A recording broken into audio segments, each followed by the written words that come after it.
Star Wars Boba Fett TV show featured almost twice as much Tatooine as the movies. Was it too much?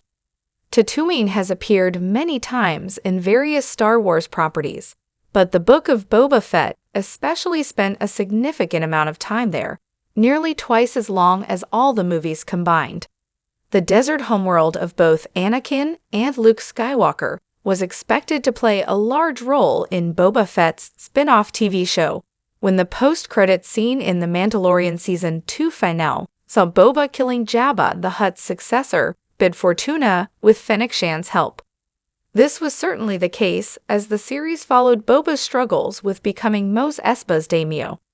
Because of how rooted this series truly was to Tatooine, there were rarely any other planets featured in its story, which contradicts the way the Star Wars movies and TV shows often operate.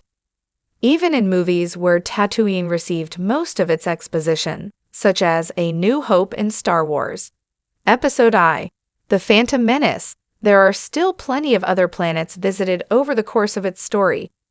The Book of Boba Fett, by comparison, only visited 2 other planets, Glavis Ringworld and Ossus. This has rewarded Boba Fett's show with an impressive, albeit shocking, achievement. The Book of Boba Fett nearly doubles Tatooine's runtime in the movies. As it turns out, the Book of Boba Fett doesn't just surpass Tatooine's runtime across all the current Star Wars movies, it nearly doubles it. Reddit user psych_ward8 acquired the approximate runtime of Tatooine's appearances throughout the episodic Star Wars saga with Rogue One, A Star Wars Story, and Solo, A Star Wars Story never visiting Tatooine, which totals to 2 hours, 11 minutes, and 32 seconds. In comparison, the Book of Boba Fett, by my approximate calculations, spends a whopping 4 hours, 2 minutes, and 59 seconds on the Skywalker homeworld. This is an absolutely astounding difference, and certainly unprecedented as far as other planets go. The only closest comparison could be Coruscant's appearances in Star Wars, The Clone Wars as compared to the movies, but even then, it may not be as significant of a difference as this. Granted, Tatooine was an unavoidable setting for Boba Fett's story, given the fact he was thought to have died there and was still on world 5 to 6 years later, when he began to track Din Djarin to get his armor back. Still, it's shocking to see when the numbers are broken down.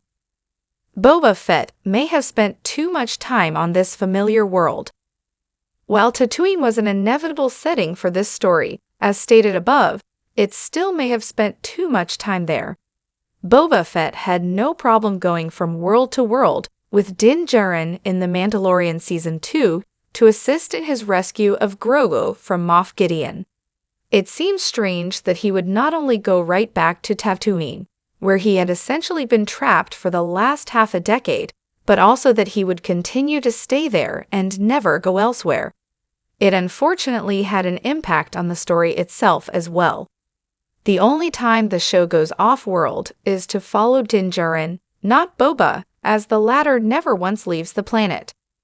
Boba himself felt as stagnant as the setting did, mainly because his character in his TV show didn't match up with what viewers had seen in The Mandalorian Season 2. With no change in scenery, things felt even more slow and stuck. In fact, the only time the show goes off-world is to follow Din Djarin, not Boba, as the latter never once leaves the planet. Even in the flashbacks, everything happens on Tatooine, aside from brief glances at Kamino and the Battle of Geonosis. Boba's story would have benefited greatly from getting off Tatooine some more. It's no wonder why Star Wars viewers want to move on from Tatooine.